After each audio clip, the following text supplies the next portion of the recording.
Assalamualaikum warahmatullahi wabarakatuh. Pada pertemuan kali ini, pertemuan pertama kita akan membahas tentang unsur-unsur tata letak, khususnya garis. Untuk membuat sebuah karya desain grafis yang bagus, wajib memenuhi beberapa kriteria dan komponen penting yang tidak boleh dilewatkan. Selain itu, harus mengandung originalitas pada hasil karya desainnya. Dalam menciptakan sebuah karya desain grafis harus memperhatikan unsur-unsur desain yang minimal harus sesuai dengan ketentuan yang ditetapkan. Jika salah dalam menentukan satu komponen saja dapat berakibat pada kualitas pada desain itu sendiri. Hal penting dalam desain adalah unsur tata letak yang harus sesuai dan lengkap, karena unsur-unsur tata letak tidak boleh terpisahkan dan mengandung arti yang sangat dalam. Untuk itu kita akan bahas satu persatu.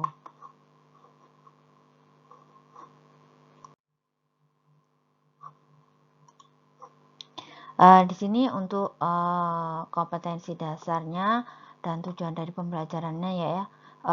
Tadi Ibu bahas tentang tujuan pembelajaran aja.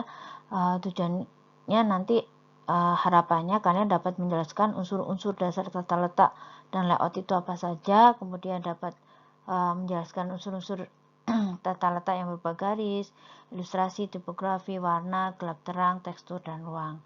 Dan kalian juga nantinya dapat merancang unsur-unsur dasar tata letak atau layout dan merancang unsur-unsur tata letak yang berupa garis, ilustrasi, tipografi, warna, gelap, terang, dan tekstur tersebut dalam suatu karya grafis. Baik, sekarang kita akan membahas tentang yang pertama, yaitu unsur garis. Elemen garis merupakan elemen yang pertama dan yang paling dasar dalam unsur tata letak. Dalam menggambar, garis adalah goresan pena atau pensil. Dalam desain grafis, garis merupakan dua titik yang saling terhubung. Garis itu berguna untuk membagi ruang dan mengarahkan pandangan ke lokasi tertentu. Di sini ada contoh tampilan garis, macam-macam garis ya. Di sini ada garis dasar, ada garis tegak, ada garis miring, garis lengkung, garis persilangan, garis yang sejajar, garis zigzag, garis spiral, dan garis gelembung. Baik, berikutnya fungsi garis. Ada 3 fungsi garis yang utama. Yang pertama yaitu sebagai pembatas tepi bidang atau objek untuk memberikan representasi atau citra struktur, bentuk, dan bidang. Ini contohnya. Pada tampilan slide ini, di sini tengah ada garis. Jadi ini untuk memisahkan antara judul dan penjelasan. Kemudian fungsi yang kedua yaitu menciptakan nilai ekspresi seperti nilai gerak atau dinamika, nilai irama, dan nilai arah. Jadi dengan garis itu kita bisa menentukan atau menciptakan sebuah ekspresi ya, baik itu mungkin kalian bisa menemukan misalnya ada garis lengkung gitu. Nah, itu bisa membuat kesan irama gitu. Contohnya seperti itu. Fungsi yang ketiga yaitu memberikan kesan pada visual design seperti tegas, luas, dan dinamis. Nanti akan kita pelajari satu persatu lewat karya tentunya. Jadi kalau sudah praktek kalian pasti akan lebih paham. Berikutnya kita akan bahas tentang jenis garis ya. Di sini garis dalam konsep tata letak itu mempunyai pengaruh secara visual. Garis yang mempunyai ukuran besar atau kecil, tebal atau tipis, posisi horizontal, vertikal, itu dapat memberikan kesan yang berbeda-beda. Berikut beberapa jenis garis dan kesan yang ditimbulkan. Ada garis horizontal, itu bisa memberikan sugesti ketenangan atau hal yang tak bergerak. Garis vertikal berarti garis stabilitas, kekuatan, atau kemegahan. Garis diagonal berarti tidak stabil, sesuatu yang bergerak atau dinamis. Ada juga garis lengkung yang berbentuk S, itu bisa diartikan keanggunan. Seperti ini ya, contoh ini kalau kalian lihat tampilan di slide ini ada garis, ini bisa menimbulkan anggun. Jadi tampilan dari slide-nya itu terlihat lebih apa ya, lebih anggun lah, seperti itu bahasanya ya. Ada garis zigzag, itu semangat, dinamis, gerak cepat gitu. Ada garis bending upright, bentuknya lengkung, ada seperti panahnya itu ya. Itu menandakan sedih, lesu, atau duka. Ada juga garis diminishing perspektif, yang berarti adanya jarak, kejauhan, kerinduan gitu. Kemudian ada garis concentric arc, yang berarti perluasan, gerakan mengembang. Kemudian ada juga garis piramid, stabil, mega. Terus ada garis conflicting, garis upward, upward swirl, upward spray. Kemudian juga ada garis inverted perspective. Jadi garis-garis ini semua mempunyai arti tersendiri. Jadi tidak untuk seorang desainer grafis itu dalam membuat atau menciptakan sebuah karyanya, untuk memilih garis itu pun juga disesuaikan dengan makna dari karyanya nantinya. Baik, sekarang kita akan mengenal aplikasi CorelDRAW, yaitu aplikasi pembuat gambar vektor, khususnya bagaimana cara membuat garis. Wabarakatuh. Kali ini kita akan belajar atau Ibu akan memperkenalkan kalian dengan aplikasi CorelDRAW. Di sini Ibu akan menggunakan CorelDRAW X7. Kita tunggu loadingnya. Nah,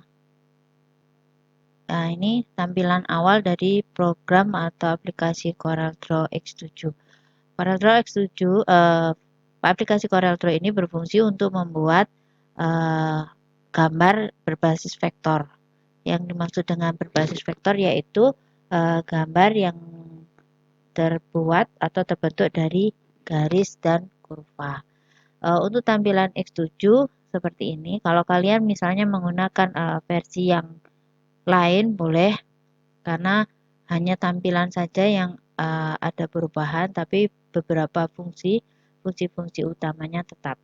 Kita coba yang pertama yaitu membuka dokumen baru, klik new document. Kemudian di sini akan tampil kotak dialog create new document. Name di sini untuk nama lembar kerja. Misalnya kita masukkan di sini proyek 1. Custom ini untuk destinasi penyimpanan bisa diatur nanti. Kemudian size ini tipe kertas, kita atur A4 dulu. Kemudian satuan ukuran, kalian bisa pilih, ada beberapa macam. Ibu pilih cm. Kemudian untuk width ini lebar dari kertas. Jadi untuk A4 itu lebarnya 21 cm dan panjangnya 29,7. Kemudian di samping kanan di sini posisi dari kertasnya, mau tegak, portrait, atau yang tidur, bisa pilih dengan landscape. Number of page di sini maksudnya nanti akan tampil satu lembar kerja. Kalian bisa nambahkan 2, 3, dan seterusnya. Nah, di sini Ibu atur satu dulu. Kemudian primary color mode di sini ada dua macam, yaitu RGB sama CMYK. Ya, perbedaannya kalau kita nanti hasil karya kita untuk dicetak, kalian pilih yang CMYK, sedangkan untuk tampilan untuk slide atau untuk web itu bisa kalian pilih yang RGB.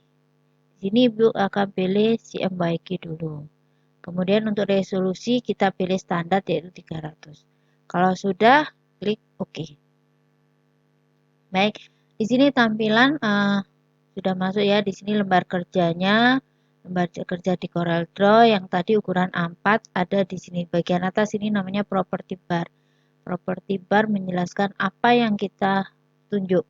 Karena di sini belum ada gambar, maka di sini menjelaskan lembar kerjanya. Di sini A4, portrait, satuan ukurannya cm. Kemudian di samping kiri nih, sini toolbox. Toolbox di sini berfungsi untuk membuat gambar, mengedit gambar ada di samping kiri. Baik, untuk pertama akan Ibu kenalkan dengan bagian freehand tool. Ini sini freehand di sini berfungsi untuk membuat gambar garis.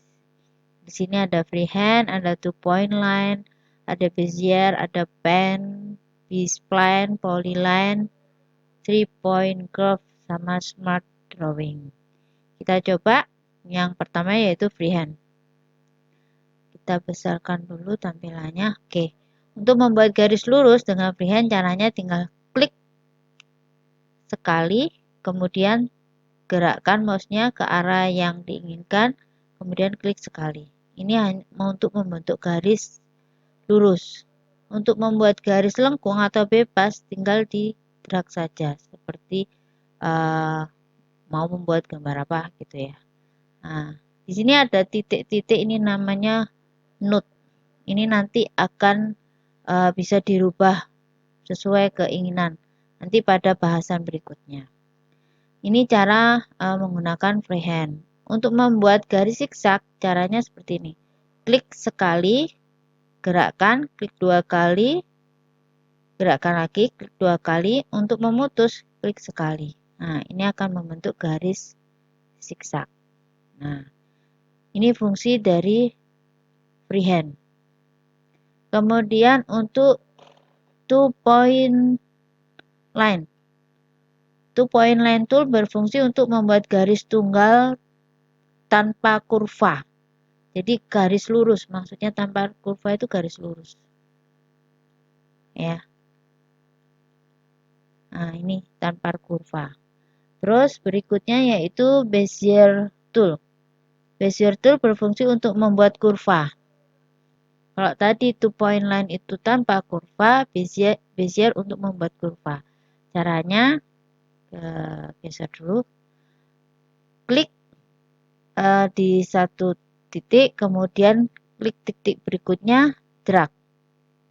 Nah, dia akan membentuk kurva. Nanti kalau kita lanjutkan lagi, klik di tempat lain akan membentuk kurva juga.